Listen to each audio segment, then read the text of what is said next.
ಲಕ್ಷಾಂತರ ಜನಕ್ಕೆ ಮೋಸ ಮಾಡಿ ಕೋಟ್ಯಾಂತರ ರೂಪಾಯಿಯನ್ನ ಮಾಡಿವೆ ಮತ್ತು ಅಮಾಯಕರು ಹೇಗೆ ತಮ್ಮ ಇಡೀ ಜೀವನದಲ್ಲಿ ದುಡಿದಂತ ದುಡ್ಡನ್ನ ಅವ್ರಿಗೆ ಕೊಟ್ಟು ಮೋಸ ಹೋಗಿದ್ದಾರೆ ಅನ್ನೋದ್ರ ಬಗ್ಗೆ ಇಲ್ಲಿ ಚರ್ಚೆಯನ್ನ ಮಾಡ್ತಾ ಇದ್ವಿ.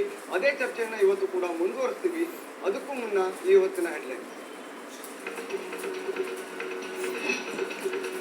ಇಂದು ಬೆಂಗಳೂರಿಗೆ ಅಹಮದ್ ಪಟೇಲ್ ಹಾಗೂ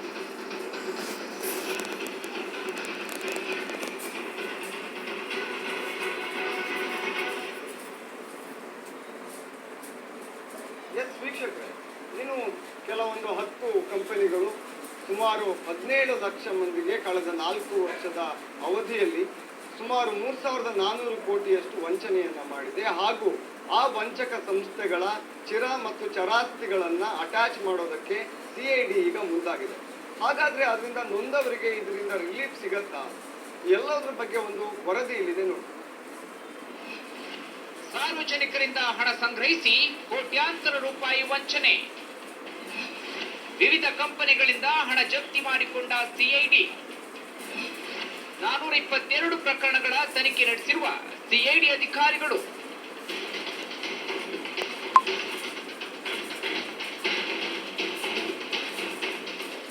ಸಿನಿಮಾ ತಾರೆಗಳನ್ನ ಬಳಸಿಕೊಂಡು ಆಕರ್ಷಣೀಯ ಜಾಹೀರಾತಿನ ಮೂಲಕ ಸಾರ್ವಜನಿಕರಿಗೆ ಮಕ್ಬಲ್ ಟೋಪಿ ಹಾಕ್ತಿದ್ದ ವಂಚಕ ಕಂಪನಿಗಳಿಗೆ ಸಿಐಡಿ ಬಿಸಿ ಮುಟ್ಟಿಸಿದೆ. ಕಡಿಮೆ ದರದಲ್ಲಿ ಮನೆ, ನಿವೇಶನ ಹಾಗೂ ಕಟ್ಟುವ ಹಣಕ್ಕೆ ಹೆಚ್ಚಿನ ಬಡ್ಡಿ ನೀಡುವುದಾಗಿ ಹೇಳಿ ಸಾವಿರಾರು ಮಂದಿಯಿಂದ ಕೋಟ್ಯಾಂತರ ರೂಪಾಯಿ ಹಣವನ್ನ ಸಂಗ್ರಹ ಮಾಡಿದ್ರು. ಬಳಿಕ ಗ್ರಾಹಕರಿಗೆ ಯಾವುದೇ ಹಣವನ್ನ ನೀಡದೆ ವಂಚಿಸಿದ್ರು. ಹೀಗಾಗಿ ಅನೇಕ ಮಂದಿ ವಂಚಕ ಕಂಪನಿಗಳ ವಿರುದ್ಧ ಪ್ರತಿಭಟನೆಯನ್ನು ಮಾಡಿದ್ರು. ಅದರಲ್ಲಿ ಪ್ರಮುಖವಾಗಿ ಅಗ್ರಿಗೋಲ್ಡ್ ಕಂಪನಿ ವಿರುದ್ಧ ಆರೋಪಗಳು ಕೇಳಿ ಬಂದಿದ್ವು. ಇದರಿಂದ ವಂಚನೆಗೊಳಗಾದ ಅನೇಕ ಮಂದಿ ರಾಜ್ಯ ಸರ್ಕಾರಕ್ಕೆ ಮನವಿ ಪತ್ರವನ್ನ ಕೂಡ ಸಲ್ಲಿಸಿದ್ರು. 4 ವರ್ಷದಲ್ಲಿ ವಂಚಿಸಿದ್ದು ಬರೋಬ್ಬರಿ 3,573 ಕೋಟಿ. 17 ಲಕ್ಷ ಮಂದಿಗೆ ಪಂಗನಾಮ ಹಾಕಿದೆ 10 ಕಂಪನಿಗಳು. ಇನ್ನು ಇದನ್ನ ಗಂಭೀರವಾಗಿ ಪರಿಗಣಿಸಿದ ಸರ್ಕಾರ ರಾಜ್ಯದ ವಿವಿಧ ಜಿಲ್ಲೆಗಳಲ್ಲಿ ದಾಖಲಾಗಿದ್ದ ಪ್ರಕರಣಗಳನ್ನ ಸಿಐಡಿಗೆ ವಹಿಸಿ ಆದೇಶಿಸಿತು. ಹೆಚ್ಚಾಗಿ ನಿವೃತ್ತ ಸರ್ಕಾರಿ ನೌಕರರು, ಮಿಲಿಟರಿ ಅಧಿಕಾರಿಗಳು, ನಿವೃತ್ತ ನ್ಯಾಯಾಧೀಶರು, ವೈದ್ಯರು, ಸಾಫ್ಟ್ವೇರ್ ಇಂಜಿನಿಯರ್ಗಳು, ರೈತರು ಹಾಗೂ ವ್ಯಾಪಾರಸ್ಥರ ಬಳಿ ಹಣ ಸಂಗ್ರಹಿಸಿದ್ವು ಈ ಕಂಪನಿಗಳು. ಈ ನಡುವೆ ಕೆಲವು ಮಂದಿ ಸಿಐಡಿ ಮುಂದೆ ಆತ್ಮಹತ್ಯೆಗೂ ಯತ್ನಿಸಿದ್ರು. ಕಳೆದ 4 ವರ್ಷಗಳಿಂದ 10 ಸಂಸ್ಥೆಗಳ ಮೇಲೆ ಸಿಐಡಿಯಲ್ಲಿ ಬರೋಬ್ಬರಿ 422 ಕೇಸ್ ದಾಖಲಾಗಿದ್ದು 17 ಲಕ್ಷಕ್ಕೂ ಹೆಚ್ಚು ಮಂದಿ 3,273 ಕೋಟಿ ಹಣ ಹೂಡಿಕೆ ಮಾಡಿರುವ ಬಗ್ಗೆ ದೂರುಗಳು ದಾಖಲಾಗಿದ್ವು. ಹೀಗಿರುವಾಗಲೇ ಸಿಐಡಿ ಅಧಿಕಾರಿಗಳು ಪ್ರಕರಣದ ತನಿಖೆಯನ್ನ ಚುರುಕುಗೊಳಿಸಿದ್ದು ಪ್ರಕರಣದಲ್ಲಿ 100 ಮಂದಿಯನ್ನ ಆರೋಪಿಗಳನ್ನಾಗಿಸಿದ್ದಾರೆ.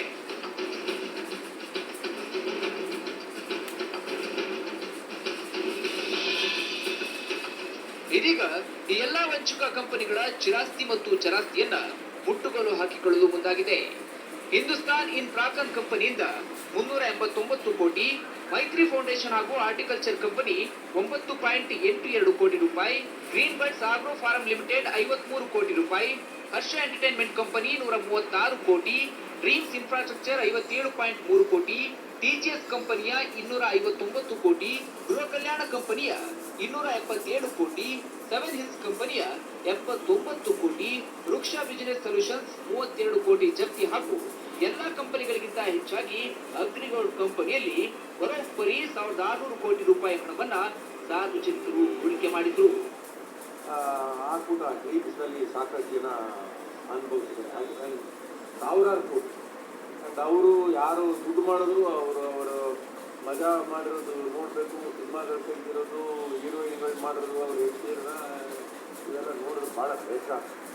ಮಾಡಿದವ್ರಿಗೆ ಸುಖ ಸಿಕ್ಕಿರ್ಬೋದು, ಬಟ್ ಯಾರು ದುಡ್ಡು ಅದಕ್ಕೆ ನಾವು ನನ್ನ ಕೋರಿಕೆ ಇಷ್ಟೇ, ಸಾಕಷ್ಟು ಇದಕ್ಕೆ ಕೊಟ್ಟು ಸಾರ್ವಜನಿಕರಿಗೆ ಭಾಗಿಯಾಗಬೇಡಿ. ದುಬಾರಿ ಬಡ್ಡಿ ಹಾಗೂ ನಿವೇಶನ, ಮನೆ ಸಿಗುವ ಆಸೆಗೆ ಸಾರ್ವಜನಿಕರು ಈ ವಂಚಕ ಕಂಪನಿಗಳಲ್ಲಿ ಹಣ ಹೂಡಿಕೆ ಮಾಡ್ತಿದ್ರು.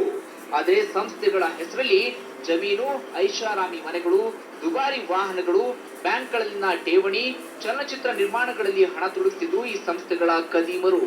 ಇನ್ನು ರಾಜ್ಯ ಸರ್ಕಾರಕ್ಕೆ ಈ ಸಂಸ್ಥೆಗಳಲ್ಲಿ ಠೇವಣಿಯಾದ ಹಣ ಮತ್ತು ಆಸ್ತಿಯನ್ನ ಜಪ್ತಿ ಮಾಡುವ ಬಗ್ಗೆ ಸಿಐಡಿ ಅಧಿಕಾರಿಗಳು ಪ್ರಸ್ತಾವನೆ ಸಲ್ಲಿಸಿದ್ದಾರೆ. ಸರ್ಕಾರದ ಆದೇಶದ ಬಳಿಕ ಅಧಿಕಾರಿಗಳು ಅಷ್ಟು ಹಣವನ್ನ ಜಪ್ತಿ ಮಾಡಲಿದ್ದಾರೆ. ಅದೇನೇ ಇರಲಿ, ಇನ್ ಮುಂದೆನಾದ್ರೂ ಇಂತಹ ಮರಳು ಜಾಹೀರಾತುಗಳಿಗೆ ಮರಳಾಗಿ ತಮ್ಮ ಹಣವನ್ನ ಕಳೆದು